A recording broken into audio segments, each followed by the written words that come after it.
दुनिया का कोई भी माता पिता हो, अपने बच्चों के भविष्य के लिए वह दिन रात मेहनत करते हैं। लेकिन जब बच्चे अपनी जवानी के दहलीज पर पहुंचते हैं तो वह उस तरह अपना फैसला लेना भी शुरू कर देते हैं, जिसकी वजह से अपने ही वह शौक़ पूरा करने के लिए किसी भी हद तक गुजर सकते हैं। लेकिन उनको यह नहीं पता होता है कि हम जिस हद तक जा रहे हैं उससे हमारे परिवार का ही नुकसान होगा। लेकिन कहा भी गया है दोस्तों कि इंसान जिस रास्ते पर चलता है उसको सेम वैसा ही फल भी मिलता है। आज के घटना में सेम ऐसा ही हुआ, जिसकी वजह से ना सिर्फ एक लड़की इस दुनिया को छोड़ के हमेशा हमेशा के लिए चली गई और उसके पीछे ही उसका परिवार भी तबाह हो गया। और लोगों के सामने जब यह सच्चाई निकल के आई तो लोग सुनते हैं तो उनके पैरों तले से ज़मीन खिसक जाती है। और दोस्तों आखिर क्या हुआ इस घटना में, इस घटना की आप पूरी सच्चाई जानने के लिए इस वीडियो को आप लास्ट तक ज़रूर देखिएगा। नमस्कार दोस्तों, मैं प्रदीप कुमार आपको इस टेढ़ी बात चैनल पे मैं स्वागत करता हूं। दोस्तों आज की यह जो सच्ची घटना है, यह घटना है मध्य प्रदेश। और मध्य प्रदेश का एक ज़िला पड़ता है धार जिला, और ठीक उसी के पास एक जाना माना इलाका भी पड़ता है मांडू। मैं बात कर रहा हूँ 6 फरवरी 2020 शाम का टाइम होता है। उसी मांडू के इलाके में कुछ लोग जो है टहलने के लिए आए होते हैं। लेकिन जैसे ही शाम का टाइम होता है, लगभग वह 5 बजे का आसपास होता है, तो वहाँ के लोग वहाँ निकलने भी लगते हैं। तभी वहाँ पर 7 घाट पुलिया होता है। 7 घाट पुलिया के पास जैसे ही लोग वहाँ पहुँचते हैं तो उसी में से एक व्यक्ति की नज़र 7 घाट पुलिया के नीचे ही पहुँचती है। जैसे वह व्यक्ति देखता है तो उसकी आंखें उसी समय की फटी फटी रह जाती है, क्योंकि वहाँ पर एक जो है लड़की की डेड बॉडी पड़ी होती है। और उसी समय वह व्यक्ति उतरता है और साथ में उसके साथ और व्यक्ति भी उतरते हैं। और जैसे उस व्यक्ति को देखते हैं तुरंत ही उन लोगों का भी उसी समय आंखें फटी रह जाती हैं। और उस व्यक्ति के देखकर वह लोग चौक से जाते हैं और तुरंत ही उसकी सूचना जो होती है फ़ोन करके उसी समय मांडू पुलिस थाने में दे देते हैं। जिसके बाद मांडू की पुलिस थाने की जो टीम होती है उसी समय उस घटनास्थल पहुंचती है। और जब पुलिस उस लड़की को देखने लगती है तो उस लड़की का शिनाख्त भी करती है, लेकिन जो है शिनाख्त नहीं हो पाता। बस उस लड़की को यह पता चलता है कि इस लड़की के चेहरे पर काफ़ी बुरी तरह से भी कुचल दिया गया है और इसके शरीर पर काफ़ी घाव भी है और इसके मुँह से काफ़ी काले काले गज्जे आ रहे हैं। और वह जो लड़की होती है वह लड़की एक स्कूल ड्रेस में होती है। पुलिस तुरंत ही समझ जाती है क्या उस स्कूल जाने के वक्त ही इसके साथ कुछ ना कुछ किया गया है। और पुलिस जो होती है अब इस लड़की की पहचान करने के लिए जो लोग इकट्ठा हुए उनसे भी पूछने लग जाती है, लेकिन कोई भी व्यक्ति इसका शिनाख्त नहीं कर पाता। लेकिन पुलिस के सामने सबसे बड़ा चैलेंज ये बन गया था। सबसे पहला चैलेंज ये था कि इस लड़की की शिनाख्त कैसे की जाए। बिना शिनाख्त करने इस घटना में अब जाँच करना पुलिस के लिए काफ़ी भारी पड़ गया था। अब पुलिस जो होती है सबसे पहले इस लड़की की जांच करने के लिए वहाँ के ही वायरलेस के थ्रू ही अन्य वगैरह थानों में फ़ोन करके इस चीज़ की सूचना दे देती है। जिसके बाद लोग इस खबर को सुनते हैं। वहाँ पर यह फ़ोन करते हुए बोल दिया जाता है कि क्या कोई स्कूल की लड़की कोई गुमशुदा है, अगर गुमशुदा है तो आके वह जो है मांडू थाने में संपर्क करे। जिसके बाद पुलिस जो होती है इस घटना की सूचना सारे लोगों को दे देती है और पुलिस इस जो है बॉडी को उठाकर तुरंत ही पोस्टमार्टम के लिए भिजवा देती है। और पुलिस इस घटना में अब सबसे बड़ा भी जाँच करना भी शुरू कर देती है। धीरे धीरे वक्त बीतने लगता है, लेकिन पुलिस के हाथ कोई ऐसा सुराग में नहीं लगता। लगभग 3 दिन का वक्त बीत जाता है। तभी जो है वहाँ के ये में पुलिस थाने में एक फ़ोन आता है और वह फ़ोन करने वाला कोई और व्यक्ति नहीं होता, वह एक कांस्टेबल होता है। और वह पुलिस के सामने अभी बताने लग जाता है कि साहब हम 5 फरवरी 2020 को लगभग रात को 11 बज रहे थे, तो उसी समय बागड़ी फाटा के पास एक जो है पेट्रोल पंप पड़ता है। उसी पेट्रोल पंप पे हम जो है अपने ही बाइक में पेट्रोल भरा रहे होते हैं। तभी वहाँ पर एक इनोवा कार आती है और इनोवा कार जो है वहाँ रुकती है। उसी में से एक व्यक्ति निकलता है और निकलने के बाद वह जो है पेट्रोल भराने वाले व्यक्ति को 1000 रुपया देता है। तभी उसी गाड़ी में से एक लड़की का बचाओ बचाओ जोर से आवाज़ आ रहा होता है और उसी समय हम समझ जाते हैं इस गाड़ी में कुछ ना कुछ है। और वह जो होता है व्यक्ति उसी समय उस गाड़ी के जैसे ही पास पहुँचता है तुरंत ही वह जो व्यक्ति होता है ड्राइवर गाड़ी तुरंत स्टार्ट करके भाग जाता है। और वह जो होता है पेट्रोल पंप मालिक से पैसा भी नहीं लेता, वह चला जाता है। लेकिन वह जो कांस्टेबल होता है काफ़ी दूर पीछा करता है और गायब हो जाता है। और जैसे ही पुलिस जो होती है इस चीज़ को जब सुनती है, सुनने के बाद पुलिस सबसे पहले इस सुराग में लग जाती है कि यह इनोवा कार जो है आखिर गई कहाँ। तो सबसे पहले आप पुलिस जो होती है पुलिस के सामने यह काफ़ी बड़ा सबूत भी आ गया था। और पुलिस जाती है उसी समय वह उसी पेट्रोल पंप पे, और पेट्रोल पंप पे जाने के बाद वहाँ का सीसीटीवी कैमरा निकालती है तो पता चलता है इनोवा कार तो आई थी, लेकिन उसका जो प्लेट नंबर हुआ था, प्लेट नंबर वह जो है आधा ढका हुआ था। सिर्फ उसका लास्ट का नंबर 2 नंबर दिख रहा था जिसमें 77 लिखा था। अब पुलिस जो होती है अब उस 77 नंबर को तलाशने के लिए काफ़ी मशक्क़त भी करना शुरू कर देती है। अब पुलिस के सामने जो है यह नंबर तलाशना काफ़ी जो है भारी सा लगने लगा था, लेकिन तलाशते तलाशते पुलिस जो है काफ़ी वक्त निकाल भी देती है। अब इसी बीच 6 दिन का वक्त बीत जाता है, लेकिन पुलिस के हाथ कोई सुराग नहीं लगता। अब पुलिस जो होती है सबसे पहले वहाँ के लगभग कई जगह पर जाकर, कई पेट्रोल पंपों आसपास के एरिया में जाकर वहाँ सीसीटीवी कैमरा निकालती है। तभी सीसीटीवी कैमरा निकालती है तो वहाँ पर कुछ ऐसा इनोवा कार दिखता नहीं जिससे इनोवा कार का नंबर दिखे। अब पुलिस सबसे पहले इस इनोवा कार की पहचान करने के लिए उस एजेंसी से संपर्क करती है कि इस इनोवा कार का नंबर जो होता है किसके पास है। अब पुलिस जो होती है इस इनोवा कार का जब नंबर निकलवाने लगती है तो जो लास्ट का 7-7 नंबर था वह 7-7 नंबर लगभग वहाँ के ही इंदौर के एरिया में लगभग 450 लोगों के पास यह गाड़ी मौजूद थी। तो सबसे पहले पुलिस जो सबसे कंटेक्ट करना भी शुरू कर देती है। तभी वहाँ जल्द ही जल्द पुलिस के पास एक सूचना भी उसी खबरी के द्वारा आ जाता है। पस को जब ही जैसे यह सूचना मिलती है कि यह इनोवा कार किसी और का नहीं, यह इंदौर का ही मंगली लाल का है, मंगली लाल का यह कार तुरंत ही इनोवा कार जैसे पहचान होती है, इस समय पुलिस जो होती है मंगली लाल से संपर्क करती है। और जैसे उनसे संपर्क करती है तो मंगली लाल जो होते हैं वह तुरंत ही इस गाड़ी की पहचान कर लेते। वह बताते हैं कि हमारी गाड़ी है। और यह हमारी गाड़ी जो होता है हमारा ही बेटा ऋषभ होता है। ऋषभ अपने दोस्त जो होता है मुकेश को यह गाड़ी दे रखा था।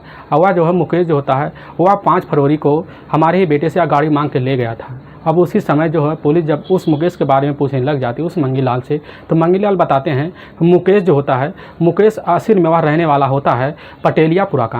अब पटेलियापुरा का रहने वाला होता है तो पुलिस जो होती है उसी समय अब जो होती है उसी मंगी लाल से उस समय जो होता है वह मुकेश का मोबाइल नंबर लेती है। और मुकेश के साथ उसका एक और ड्राइवर होता है पृथ्वीराज पटेल।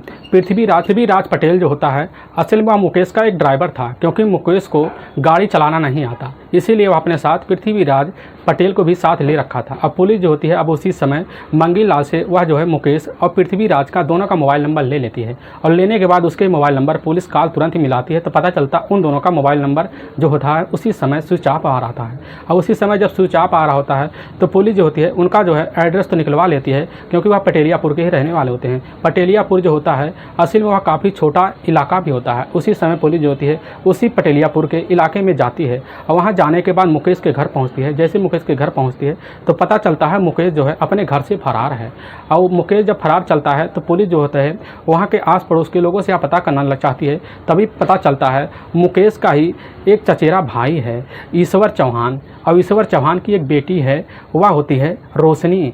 और जो रोशनी होती है उसकी उम्र होती है लगभग 19 साल के बीच, और वह पढ़ने भी जाती है। वह 12वीं की पढ़ाई कर रही होती है, लेकिन वह जो होती है 7 फरवरी 2020 से वह अभी तक घर नहीं आई। और इसीलिए पुलिस तुरंत ही वह सुराग पा जाती है, ज़रूर इस ईश्वर ने कुछ हमसे छुपा रखा है। तुरंत ही वहाँ के जो मुखबिर होते हैं वहाँ पुलिस के आके सूचना देते हैं। और सूचना के देने के बाद पुलिस जो होती है अब सबसे पहले ईश्वर के पास पहुँचती है। ईश्वर के पास पहुँचने के बाद पुलिस जब उनसे तरह तरह के सवाल पूछने लग जाती है तो ईश्वर कहते हैं कि हम अपनी बेटी को अभी भी खोज रहे हैं लेकिन उसको नहीं पा रहे हैं। पुलिस उनसे यह भी कहने लग जाती है कि अगर तुम्हारी बेटी लापता है, इतने दिन हो गया, तुम पुलिस थाने क्यों नहीं आए।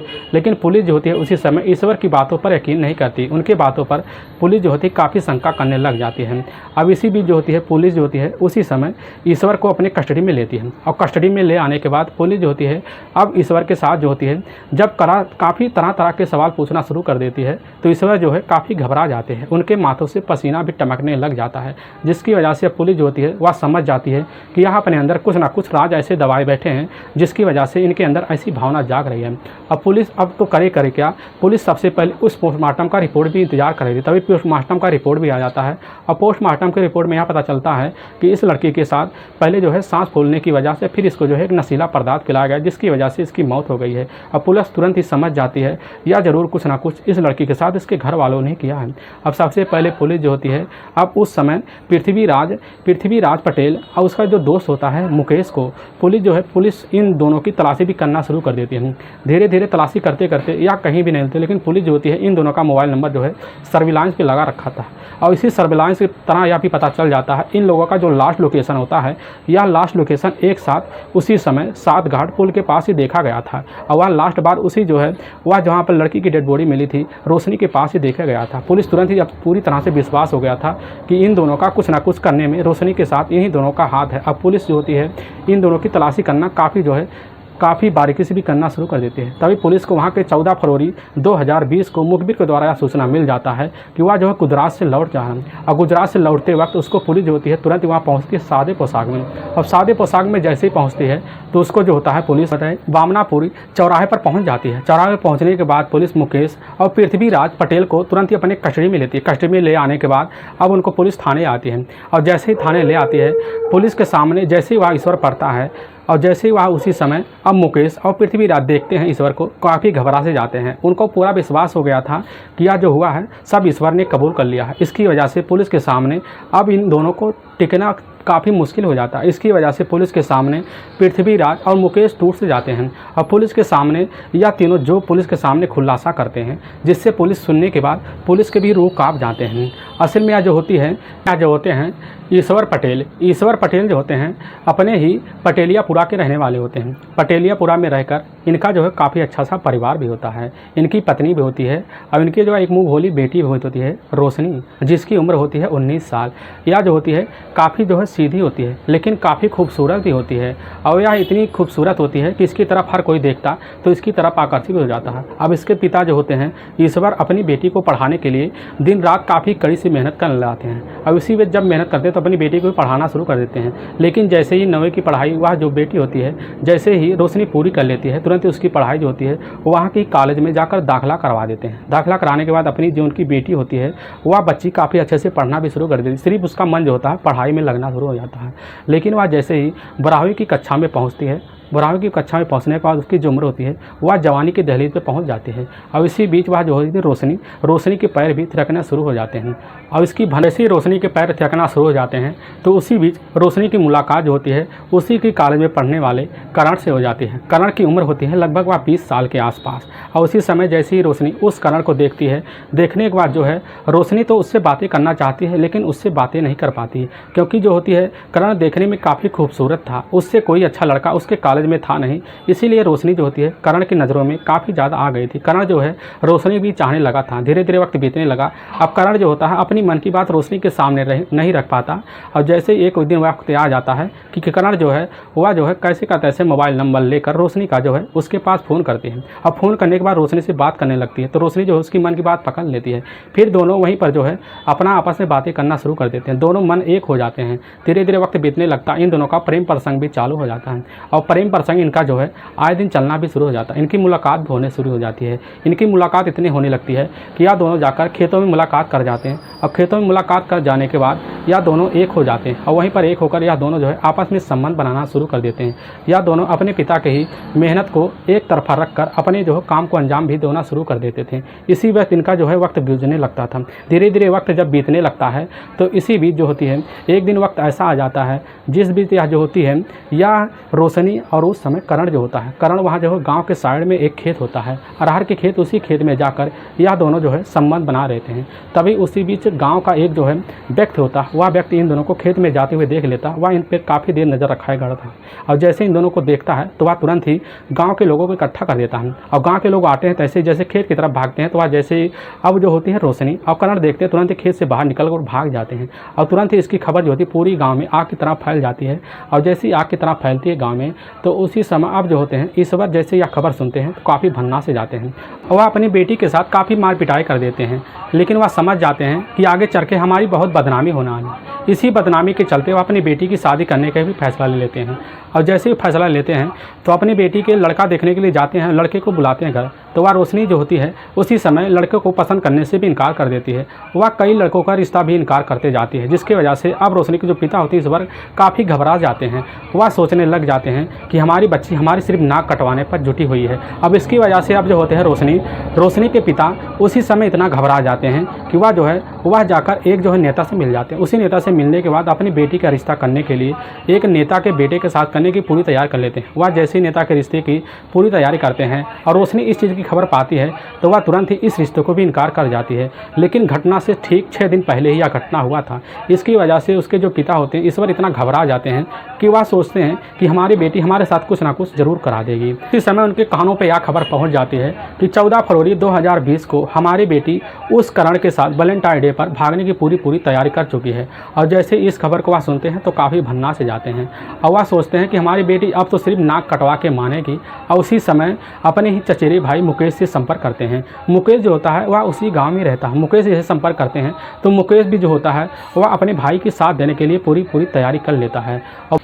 अब मुकेश जो होता है जैसे ही प्लान में शामिल होता है तो इस प्लान को कामयाब करने के लिए उस मुकेश को एक इनोवा कार की ज़रूरत पड़ती है। इनोवा कार जो होता है मुकेश के दोस्त ऋषभ के पास होता है। तुरंत ही ऋषभ के पास जाता है, मुकेश जो होता है उसको दे देता है। और मुकेश जो होता है वह इनोवा कार चलाना नहीं जानता है। और इसी चलाने के लिए उसको एक दूसरा दोस्त होता है पृथ्वीराज पटेल। पृथ्वीराज पटेल जो होता है वह चलाने में काफ़ी माहिर था, इसीलिए पृथ्वीराज पटेल से जाकर मिलकर मुकेश उसको ही अपने साथ में ला लेता है। और इसी प्लान के तहत यह दोनों जो होते हैं 5 फरवरी 2020 का वक्त होता है, जिस वक्त शाम के टाइम जैसे ही 4 बज रहा होता है तो 4 बजे उसी समय जाते हैं जहां पर रोशनी अपनी पढ़ाई पूरी कर रही थी। उसी पढ़ाई करते वक्त उसी कॉलेज में पहुंच जाते हैं। पहुंचने के बाद रोशनी को वहां जो है बाहर बुला लेते हैं। बाहर बुलाने के बाद उसको गाड़ी में बैठाते हैं और उसको बता देते हैं कि हम लोग चल रहे हैं मांडू घूमने के लिए, तुम भी साथ चलो। और रोशनी तुरंत ही गाड़ी में बैठ जाती है। गाड़ी में बैठने के बाद जैसे रास्ते में जाने लगती है तो रोशनी को काफ़ी शंका होने लगता है कि आज हमारे चाचा हमारे साथ कुछ करने वाले हैं। रोशनी उसी समय बोलने लग जाती है, चाचा हमें गाड़ी से उतार दो। लेकिन उसी समय कुछ ऐसी बात बोल देते हैं जिसकी वजह से रोशनी जो होती काफ़ी जो है समझ जाती है कि हमारे साथ कुछ होने लगता है। उनकी जो होती है गाड़ी उसी समय आगे बढ़ने लगती है, क्योंकि उसी समय उनकी जो गाड़ी होती है जैसे ही बांगड़ी फाटा के बाद पहुँचती है उसी समय जाकर पेट्रोल पंप भरवाने शुरू कर देते हैं। और जैसे ही भरवाने से पहले वह जो होता है जैसे ही पुलिस सामने आता है तुरंत वह गाड़ी लेकर भागना शुरू कर देते हैं। भागने के बाद वह जो होता है मांडू के है उसी के भागने के बाद तुरंत ही जैसे 7 घाट पुलिया के पास पहुंचते हैं वहां उसी समय में पहुंचते हैं तो रोशनी को एक ज़बरदस्ती ही एक विषैला पदार्थ पिला देते हैं। विषैला पदार्थ पिलाने के बाद उसके गला जो है वहीं पर जोर से दबा देते हैं, जिसकी वजह से रोशनी की वहीं पर ही घटना में मौत हो जाती है। तुरंत ही उसकी बॉडी को उसी जो है 7 घाट पुलिया के नीचे उतार कर वहाँ पर एक बड़े पत्थर से उसके चेहरे को बिगाड़ देते हैं। तुरंत ही उसी समय अब जो होते हैं पूरा समझ जाते हैं कि हमारा सारा काम हो गया है। अब तुरंत ही अपने जो है यह दोनों घर चले आते हैं। वाकई में दोस्तों जब यह पूरी सच्चाई उसी समय पुलिस के सामने आती है तो पुलिस जो होती है सुनने के बाद काफ़ी हैरान हो जाती है। अब पुलिस जो होती है उसी समय इन तीनों को लेकर वहाँ ले जाकर कोर्ट में पेश कर देती है। कोर्ट में पेश करने के बाद इन तीनों को ले जाकर जेल में डाल देती है। दोस्तों इस घटना का सुनाने का उद्देश्य हमें किसी को परेशान करना नहीं है, ना ही किसी को दिल को ठेस पहुँचाना है। बस आपको यह बताना है कि आप जहाँ भी रहें सावधान और सतर्क जरूर रहें। दोस्तों अगर आपको यह वीडियो पसंद आ रहा है तो इस वीडियो को आप ज़्यादा से ज़्यादा शेयर और सब्सक्राइब जरूर करें, जिससे हम आपके बहुत आभारी रहेंगे। फिर मिलेंगे नेक्स्ट वीडियो लेकर, तब तक के लिए जय हिंद जय भारत।